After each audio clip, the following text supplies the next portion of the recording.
Hey, what's up, guys? I just want to give a warm welcome to my new subscribers, and hope you enjoy these videos to come. And today we're going to be looking at my SIG p238. I'm going to give it kind of a range review, range report, and I'm going to try, I always say that I'm going to try to link some videos together, but I usually don't. So I'll just post up two videos. I'll post a video later on how it's shot. It shot pretty poor at first. The reason is I blame it on the ammo, and I'll get to that in a second. This gun comes with a 6-round magazine and a 7-round magazine.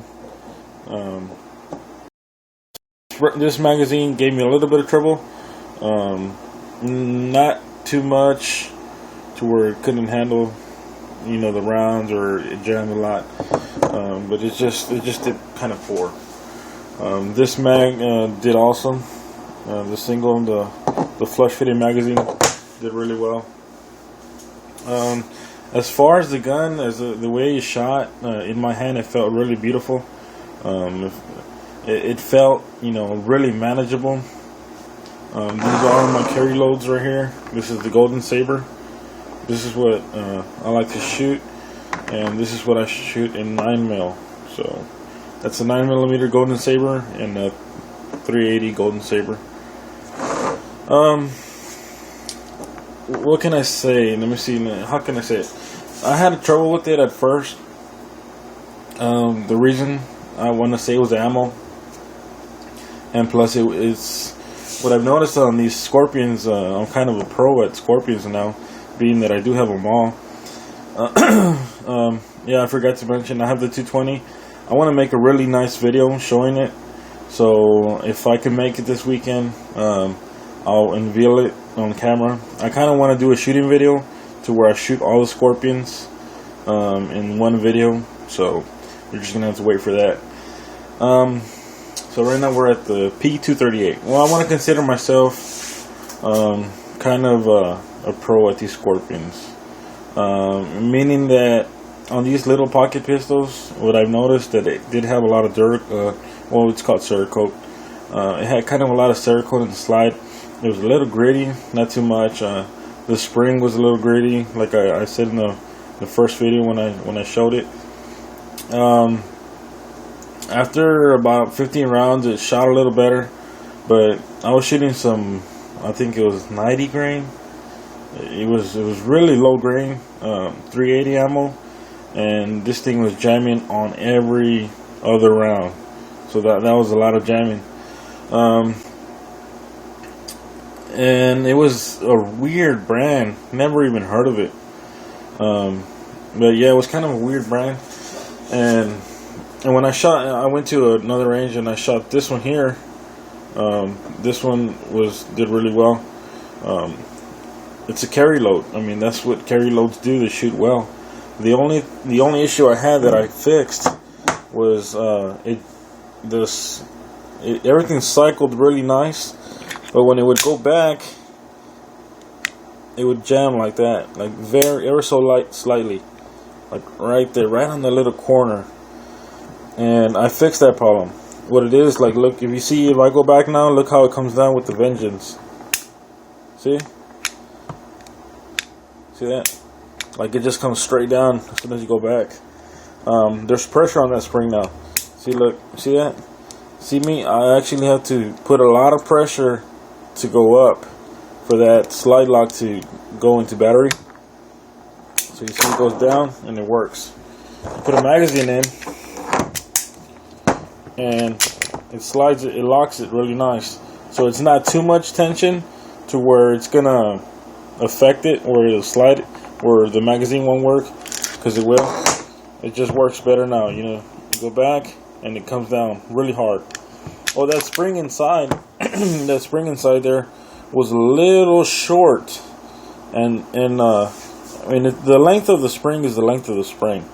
The only thing is I straightened it out. I made it flat to where it comes down further, because I don't have an HD camera, so I really can't show you. But inside the gun, there's a little place where it rests, and it's very little, and I need it to be just a little longer. So what it was doing was it was actually reversed. it was actually putting a little bit of pressure up, and it was catching it right there. So now she ran 100% with the 380 with the protection ammo. And the only thing I can say about that is, if you buy a Ferrari or you buy something, you know, I want to consider this to be my Ferrari of guns, because it is a really expensive gun. I'm not going to run it with 85 octane. I'm not going to put ethanol in there. I'm going to put racing fuel. And that's what this is too. That's what I consider my ammo. Is if in a car, you buy a Ferrari, you're not going to put unleaded. You're not going to put 85 octane on there. You know, you're going to run 100 octane, 115, something really big and heavy, to where it'll run smooth. So that's where I get this from. You know, it's good to shoot little bullshit ammo, you know, just to get the gun warm and, you know, just functioning. But I wouldn't dog it too much if it doesn't shoot well with low grain ammo. This gun, I guess it was picky for me, and it likes to shoot really heavy grains, which this is only 102 grain. It's not like it's that much, but it is more than 90 or 95 grain. And plus, you know, it's ammo that's, you know, it's Remington Golden Saber. So I'm going to do another shooting video with it, and hopefully I can shoot the 220, and we'll get all the Scorpions in line and shoot them up. So if you're into the Scorpions like I am, you're really thinking about one, I wouldn't think twice. They're really good guns, and this video's getting really long really quick. So I'll do another in-depth review of it. Really, I don't do reviews, guys. It's more of a show and tell, and I just give my opinion on some of the things. And like I said, this gun did have a little bit of issues at first, not too many, that, you know, were life-threatening, because I still wasn't planning to carry it as of yet. So that's the SIG, the SIG p238. It's a really beautiful, awesome gun.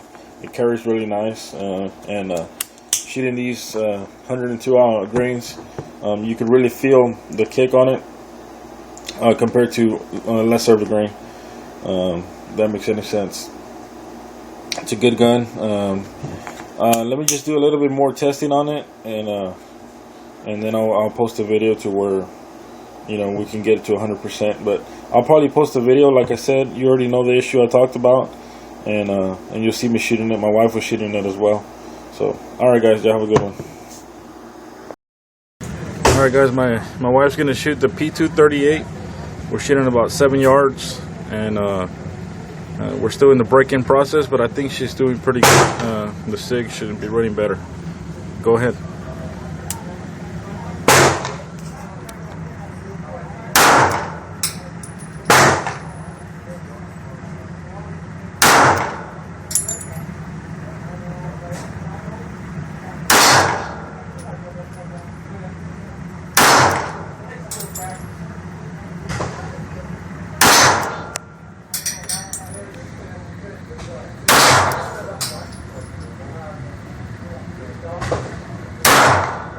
Okay, you're up.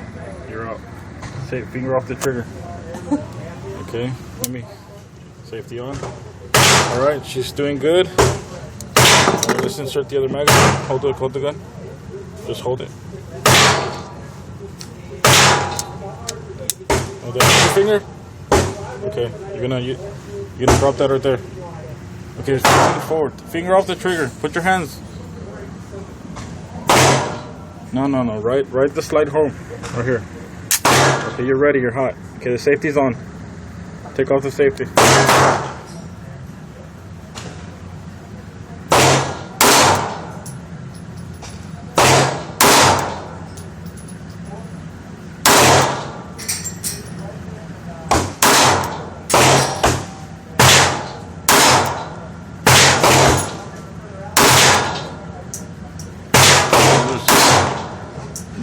You're done.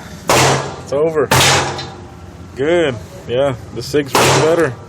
You know, I never done this before, but I was at another range, and the gun wasn't functioning the way I wanted it to. So, and they didn't have the ammo that I wanted So I came to this range. They had what I want, the Golden Saber, which is recommended to shoot this with some, you know, it's going to be a gun that you're going to protect your life with. So use carry ammo for this gun, and she'll run all the time. You run some cheap stuff through it, you know, it's going to be finicky. It's picky. You know, it's like a Ferrari. You know, you're not going to put cheap 85 octane, right? You're going to run some 93 or 100 octane. Yeah, some race fuel almost. That's right. So this gun, you know, it might be picky, but hey, you know, it still runs good with the, and not just that. I mean, we're running a little bit of this 380 stuff. This match, it says match grade, which it's not too bad. I still had a couple jams with it, but this stuff's been 100%, and so she's doing good with self-protection ammo. I'm gonna load up a magazine real quick and shoot it.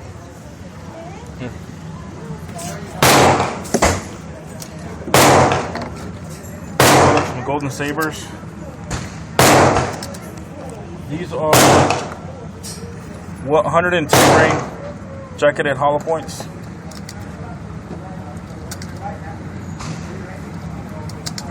So 102. That's 7 grains more than your standard 95 grain. Load up these 2 magazines. And so far we got 100, 200, 250 rounds. By the time these are done, it'll be 250 rounds down p238 Scorpion. Alright, let's see what happens.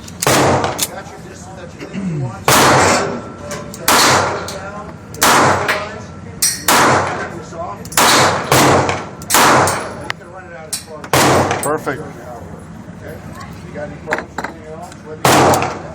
I've had more trouble with this magazine, so let's see what happens.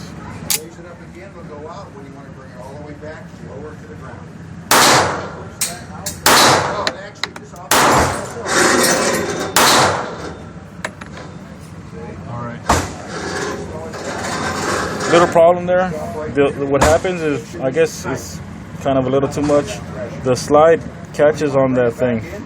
So, you know, it's barely catching on that. The slide kind of locks back on it.